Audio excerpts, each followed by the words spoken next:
conflit qui se passe entre la Chine et les États-Unis au centre de l'Afrique, entre la Russie et les Occidentaux au Sahel, la guerre qui est en train de commencer entre le Venezuela et les États-Unis, il y a partout des conflits. Mais l'engrenage est parti, la guerre mondiale a commencé.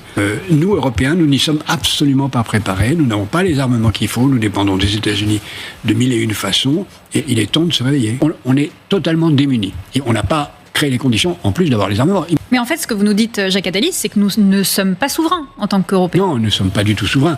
Beaucoup de pays commencent à se dire, si j'ai pas l'arme nucléaire, je suis mort. Ce qui est important là, dans cette partie des sanctions, c'est en effet de sanctionner les pays qui sont complices. Mais parmi les pays complices, il y a la Chine. Alors si nous, on se met à s'opposer à la Chine et que la Chine nous dit « Désolé, mais je vous livre plus de batteries ou d'aimants. » Voilà. Comme on est dépendant d'eux à 90%, on ne peut pas. Donc on n'est pas en situation de pouvoir véritablement imposer notre point de vue. En Afrique, Pékin et Washington se livrent une guerre d'influence. Pékin n'envoie pas de troupes.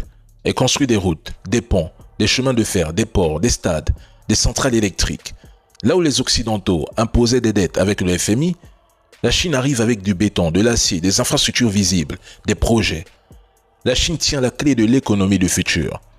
La Chine n'a qu'une seule base militaire officielle en Afrique, à Djibouti, mais elle transforme les ports commerciaux qu'elle finance en points d'appui stratégiques. Ça donne à Pékin une influence maritime sur les routes commerciales mondiales, et ça dérange Washington. Dans le Sahel, c'est la Russie que l'Europe combat sans retenue en injectant tous les moyens possibles, la propagande étant un outil parmi tant d'autres. La France a été affaiblie au Mali, au Burkina Faso, au Niger et même au Tchad. Elle a été humiliée et coupée de ressources vitales comme l'uranium.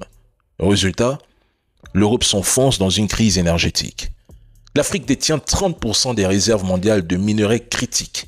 Par conséquent, l'Afrique est devenue le vrai terrain de cette guerre silencieuse parce que, sans nos ressources affamées, il n'y a pas de transition énergétique en Europe, pas de batteries pour les voitures électriques, pas de centrales nucléaires, pas d'avenir technologique pour ces Européens, mais aussi parce que sa démographie fera d'elle le plus grand marché de main-d'œuvre et de consommation du 21e siècle. Celui qui contrôle l'Afrique contrôle le futur. Beaucoup minimisent cette géopolitique, mais la vérité est brutale. L'Afrique est un théâtre clé des rivalités entre grandes puissances. Chaque coup d'État, chaque rébellion, chaque contrat minier est une pièce d'un puzzle global.